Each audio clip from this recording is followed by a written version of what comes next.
Aloha, Unlike Flame viewers. Welcome back to the screening room. Today we are going to be discussing Godzilla Minus One. And today I've got PJ in the house with me because he is a big Godzilla fan and went with me to the movie last night. PJ, excited to get this review done? Yep. All right, after the break, we're going to hit you up with it.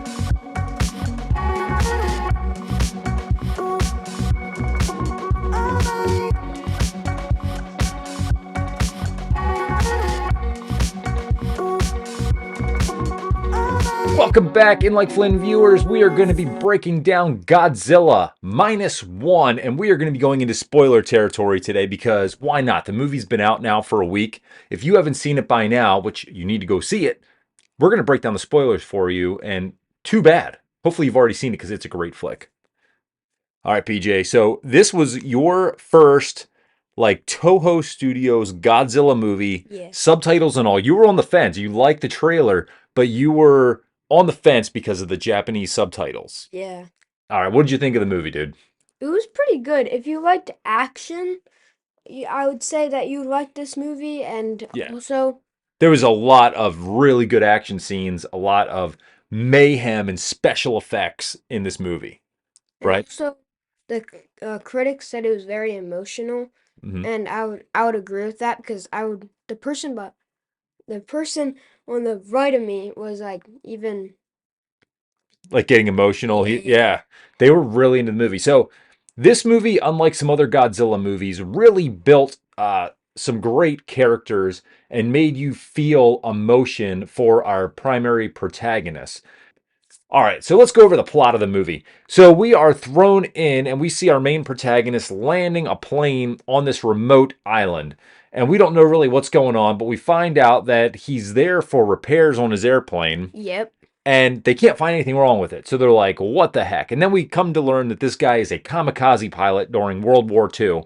And instead of taking his plane down, he came up with this excuse that there were repairs that needed to be made and he couldn't complete his mission. So he took it to this remote island to get repaired. Well, they were like, hey, there's nothing wrong with your plane. You're a coward, blah, blah, blah. Fast forward a few minutes, and guess what? Who's coming in?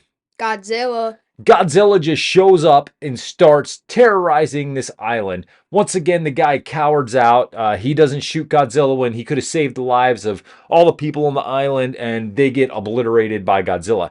This was kind of like one of my main problems with the movie, though, is that Godzilla just comes out of nowhere. We really have no origin as to how Godzilla was created, where he came from. He just kind of shows up and he's there. Yeah, I can definitely agree with that. And it was like there was not really any build up to it. It was just kind of like, whoa, hey, there's Godzilla. Yeah. It, And either way, if you shot it with that gun, I don't think you'd kill Godzilla. He would have just pissed off Godzilla, right? Yeah. Yeah, Godzilla would have been mad and whatever. Yeah, well, ultimately, Godzilla wipes out most of the people on the island except for our main protagonist. I don't even know the guy's name. Do you remember the guy's name? No. All right, we're just gonna call him Good Guy. All right, Good Guy. He survives the attack as well as one other person on the island, and we get to him later on. But for now, we just find that they get rescued by a big boat, and he's heading back to the mainland where his family kind of accepted the fact that he would probably die in the war because he was a kamikaze pilot, but he still held out hope that he could see his parents again and goes back to his main village, which was absolutely annihilated by the air raids during the war. And we find out that most of his family and friends have perished. There's not much left. We totally seeing the aftermath of World War II. And they're really showing us the peril of the village and everything that they've gone through since the war began and finished. So this movie kind of takes place after the finish of World War II. Yeah. Now, this is where the movie kind of slows down a little bit. We start to get introduced to our characters, and this woman who comes in with a baby. We'll call her Good Girl. She was the female protagonist in the And I movie. do remember the baby's name. It Yeah, was Akiko. Akiko. Akiko is the baby. So yeah, this woman shows up, and she shows up with a baby, and ultimately he starts caring for this woman and her child, and you can see that they start building a family, but it's kind of weird because they're not really a family. They don't turn into a husband and wife, and you see how the years kind of pass. But they decided to keep Godzilla under wraps. They were like, hey, that thing on the island never happened. You don't tell anybody. So no one on the main island knew about Godzilla other than it was kind of like this made up villager story. And the story kind of slowed down a little bit. Yeah.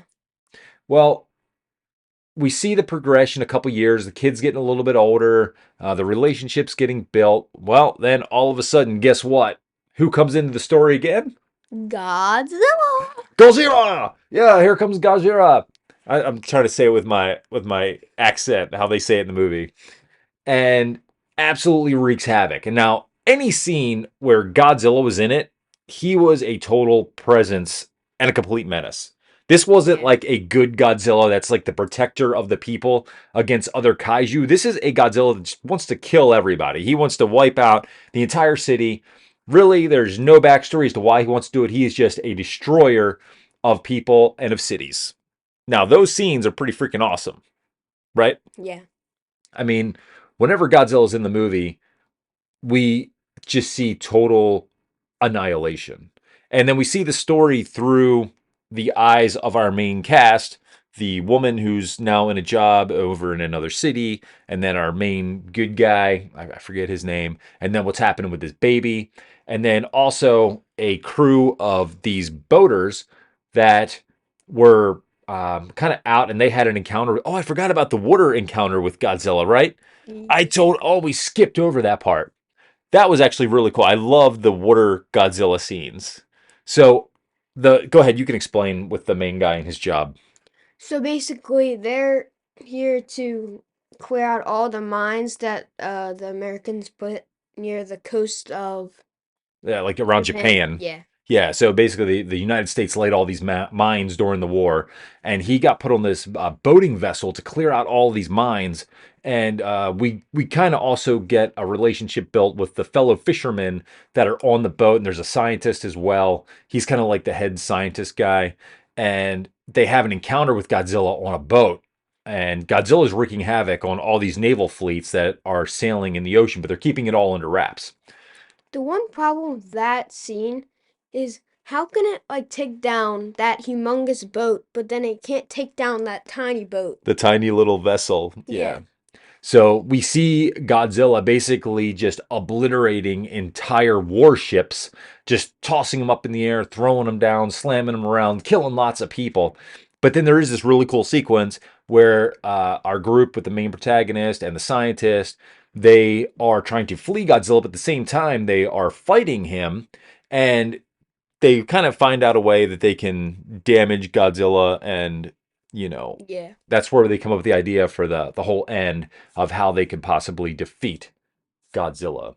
That was probably one of my favorite sequences though, where Godzilla was coming out of the water and chasing the boat, and they were firing on him and doing the things with the mines. That was pretty cool. That was one of my favorite scenes actually, besides the third act Godzilla where he comes back and he's just like wiping out the entire city with Oh yeah, the the subway, city. the well, not the subway, I guess the elevated train sequence. That was pretty cool. Should I talk about how that lady got completely wiped out? Sure, man. This we said this was going to be spoilers, so hey, we could dive into some spoilers. Sure. The wife The got wife, who's not really the wife, yeah. kind of got completely wiped out by Godzilla's yeah.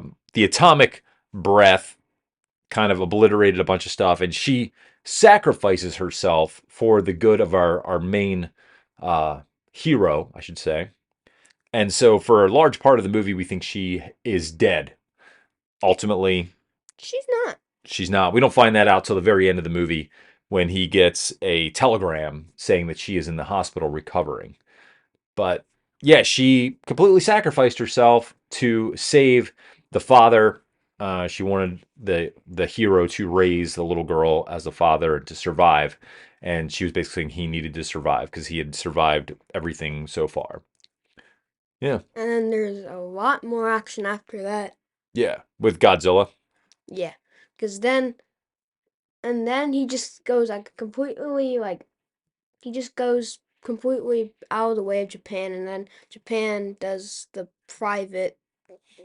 The private citizen take over. They basically are saying, hey, we're not going to get any help from the United States or the Russians, and we need to fight Godzilla on our own. And they come up with a basically a task force and a plan to wipe out Godzilla scientifically using bubbles. And I don't even understand the science behind how they Yeah. said they were going to kill him. Like they were going to drown Godzilla in this large trench. I could kind of think it's like the speed he's going down and then up. Yeah.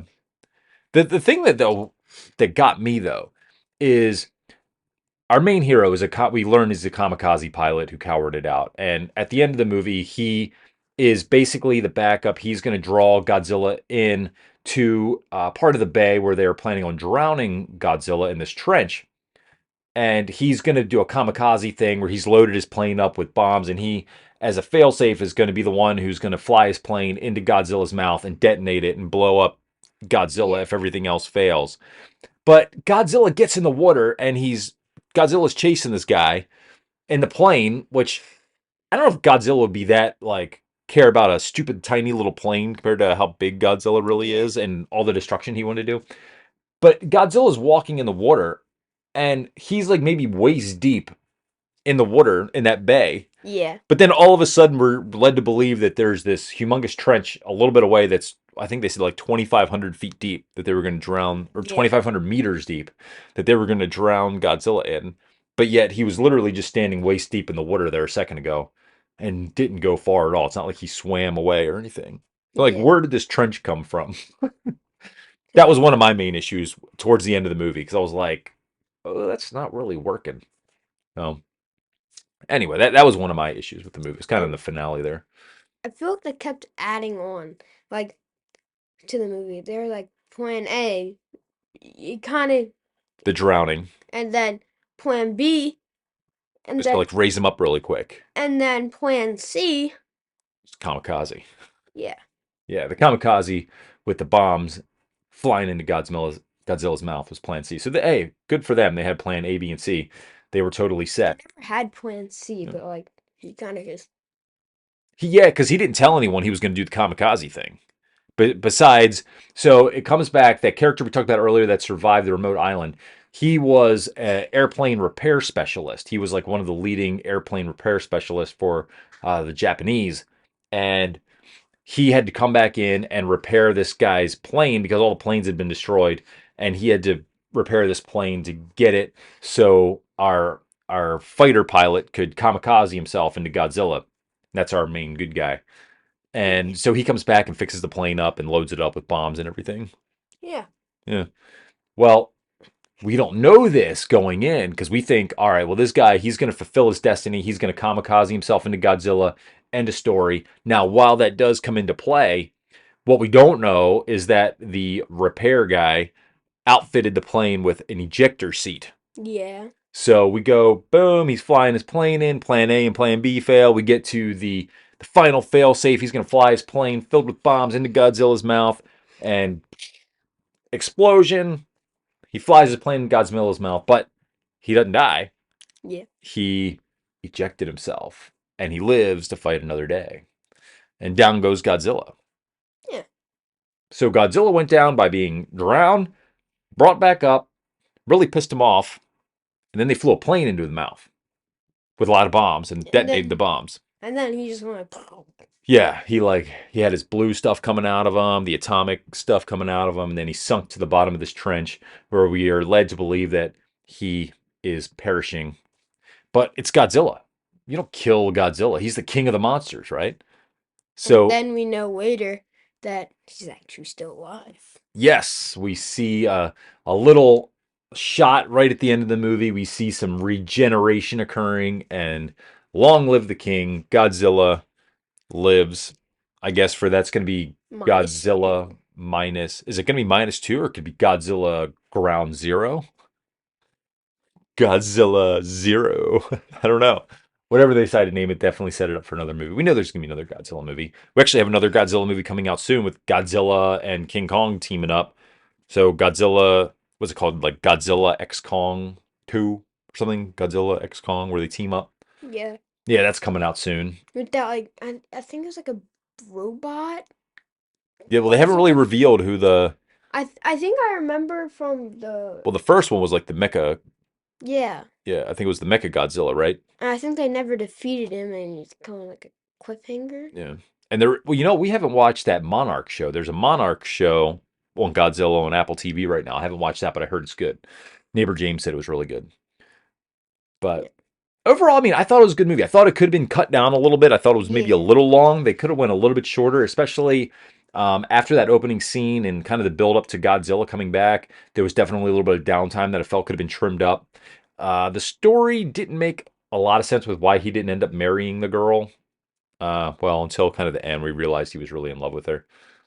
So the love story part of it was a little lacking, and I thought some of the overacting was a little much Yeah. at the end, where he found out that the love of his life was still alive in the hospital, and he breaks down and he's weeping, and we have our little happy ending, but he's just that dude.